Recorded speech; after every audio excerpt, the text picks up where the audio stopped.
ஒலிவ விருட்சம் போல் இருக்கும், நெடுக்காலமாய் காத்திருக்கிறது. ஆமா, இப்போ விவசாயம் பண்ணுறவங்க விதைச்சிட்டு உடனே அறுவடை செய்யறது இல்லை, அப்படித்தானே?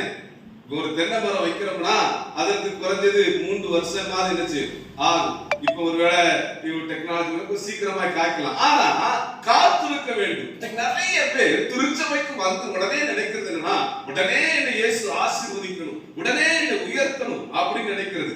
ஆனால் வேத வசனம் சொல்லுகிறது, அவர் உங்களை உயர்த்தும்படிக்கு அவருடைய பலத்த கரத்துக்குள்ள அடங்கிருங்கள். அல்லேலூயா. அவன் ஆண்டவர் நிச்சயம் நம்மை ஆசீர்வதிப்பார். வேதம் சொல்லு, நெடுங்காலமாய் ஒருவேளை நீங்க உங்களுடைய பிள்ளைகளுக்காய் காத்திருக்கலாம், ஒருவேளை திருமண காரியத்திற்காக காத்திருக்கலாம், ஒருவேளை நீங்க நினைக்கலாம், என்னுடைய வறுமை மாறாதா, என்னுடைய பிரச்சனை மாறாதா, என்னுடைய வியாதி மாறாதா என்று சொல்லி நிச்சயம் ஆண்டவர் மாற்றுவார். தேவ சமூகத்திலே நாம் காத்திருக்கிற போது, தேவ சமூகத்திலே அவன் முழங்கால் படிட்டு ஜெபிக்கிற போது ஆண்டவர் நம்முடைய பிரச்சனைகள் எல்லாவற்றையும் மாற்றுவார். என் வாழ்க்கையில மாற்றுவார் விசுவாசிக்கிறவங்க மாத்திரம் கரங்களை கட்டி ஆண்டவருக்கு நான் சொல்றேன். இப்போ நம்ம கோழி அடை வைக்கிறோம்னா அதற்கு ஒரு டேட் உண்டு, அப்படிதானே? 21 நாள் உண்டு, அப்படிதானே? அது 15 நாள்ல என்ன செய்யாது, புரிசு. அது 15 நாள்ல எடுத்தோம்னா அது பூ முட்டையாகும். ஒரு பிள்ளை 10 மாதம் ஆகும். ஆகவே ஆண்டவர் நமக்கு ஒரு காலங்களை வைத்திருக்கிறார். ஆகவே இன்னைக்கு நிறைய பேர் நினைக்கிறதுன்னா, நான் திருச்சபைக்கு போன உடனே ஆசீர்வதித்துருவேன், ஞாயிற்றுக்கிழமை மாத்திரம் போன ஆசை இல்ல. அந்த வேத வசனத்துக்கு கீழ்ப்பட்டு வேதம் சொல்லுகிறது. ஆக நீங்க உபாகம புஸ்தகம் 28ஆம் அதிகாரத்துல வீடுகளில் போய் வாசித்து பாருங்க. அவர் சொல்றாரு, தேவனாகிய கர்த்தர் உண்மையாய் செவி கொடுக்கும் போது, ஆண்டுடைய சத்தத்துக்கு செவி கொடுக்கும் போதுதான் ஆசீர்வாதம். நம்ம ஃபாதரையா பிரீச் பண்றதா அதை உள்வாங்கி கொண்டு அப்படியே செயல்படுத்தும் போது ஆசீர்வாதம் கட்டாயம் வரும். அது நீங்க அழகா சொல்லப்பட்டிருக்கும். 28:1 அவன் நீ போகையிலும் ஆசீர்வதிக்கப்பட்டிருப்ப, வருகையிலும் ஆசீர்வதிக்கப்பட்டிருப்ப, உள்ளிலும் ஆசீர்வதிக்கப்பட்டிருப்ப, வெளியிலும் ஆசீர்வதிக்கப்பட்டிருப்ப, மாப்பு செய்கிற தொட்டி ஆசீர்வதிக்கப்பட்டிருக்கும், மிருக ஜீவன்கள் ஆசீர்வதிக்கப்பட்டிருக்கும். எப்பொழுது? தேவனாகிய கர்த்தருக்கு உண்மையாய் செவி கொடுக்கும் போது. அல்லேலூயா. ஆகவே தேவனுடைய பிள்ளைகளே, நாம ஒரு இலக்கை அடைய வேண்டும் என்று சொன்னால் காத்திருக்க வேண்டும். இப்போ சில வேளையில நான் இன்னைக்கு திருச்சியில இருந்து இங்க கிளம்பி வரும்போது, கும்பகோணத்துக்கு வருகிற போது நான் காத்திருக்காம இருந்ததுனால கும்பகோணம் ட்ரெயின் எடுத்துட்டேன், மிஸ் பண்ணிட்டேன். கொஞ்சம் லேட் ஆயிடுச்சு. 6 மணிக்கு ட்ரெயின், நான் 6:05க்கு போறதுனால ட்ரெயின் எடுத்துட்டு போயிட்டு 6:10 பண்ணாங்க. ஆகவே என் காரணம் என்னன்னா, காத்திருந்தாதான் அந்த ட்ரெயினை பிடிக்க முடியும். அதுபோல தேவ ஆசீர்வாதத்தை பெற்றுக் கொள்வதற்கு, தேவ நன்மையை பெற்றுக் கொள்வதற்கு நாம் தேவ சமூகத்திலே காத்திருக்கிறோம். எவ்வளவு மணி நேரம் காத்திருக்கிறோம்? நீங்களே இது பாருங்க, ஆண்டவருக்காக எவ்வளவு நேரம் கொடுக்கும். இந்த சபைக்கு நீங்க எத்தனை ஆத்துமாக்களை புதிதாய் கொண்டு வந்திருக்கிறீங்க?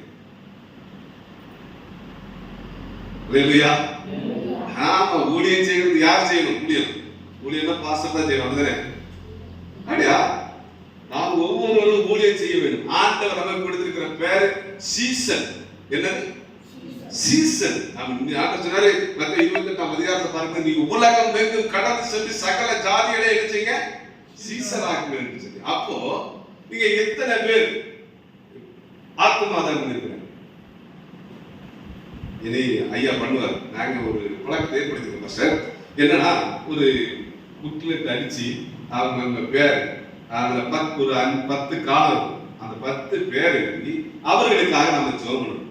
அந்த ஜெபம் பண்ணி கடைசி வருஷத்துல ஆத்ம ஆதாயம் பண்ணுகிறவர்களுக்காக பரிசு கொடுக்கணும். நாங்க பண்ணுவோம்.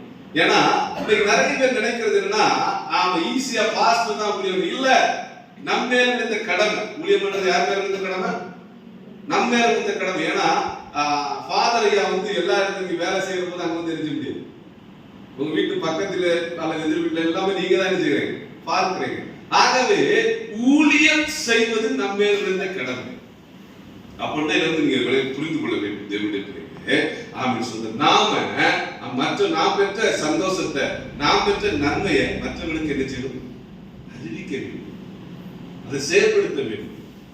இல்ல ஏதோ கடமைக்காண்டி போதும் அப்படி இருக்கக்கூடாது. பெரிய மாணவர்களே, நாம் வாழுகிற வாழ்க்கை கொஞ்ச நாள் வேதம் சொல்லுகிறது பூவுக்கு புல்லுக்கு ஒப்பாய் இருக்கிறது.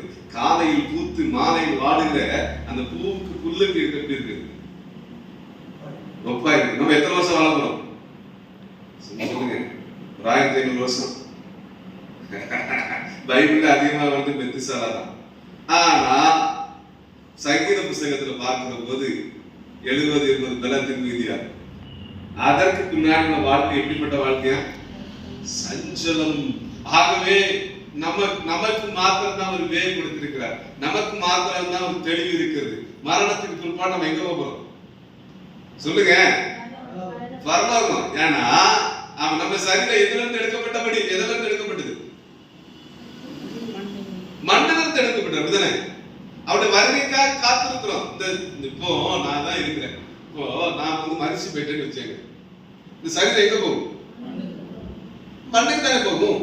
அது யாரா இருந்தாலும், கோடீஸ்வரனா இருக்கலாம், பெரிய பெரிய ஆள் அம்பாரியா இருந்தாலும் அவன் எங்கதான் போகணும்? லாஸ்ட்ல மண் பூமிக்கு தானே போகணும். நான் ஏன்னா இந்த சரீரம் எங்கிருந்து எடுக்கப்பட்டபடி? எங்கிருந்து எடுக்கப்பட்டது? மண்ணில் தானே.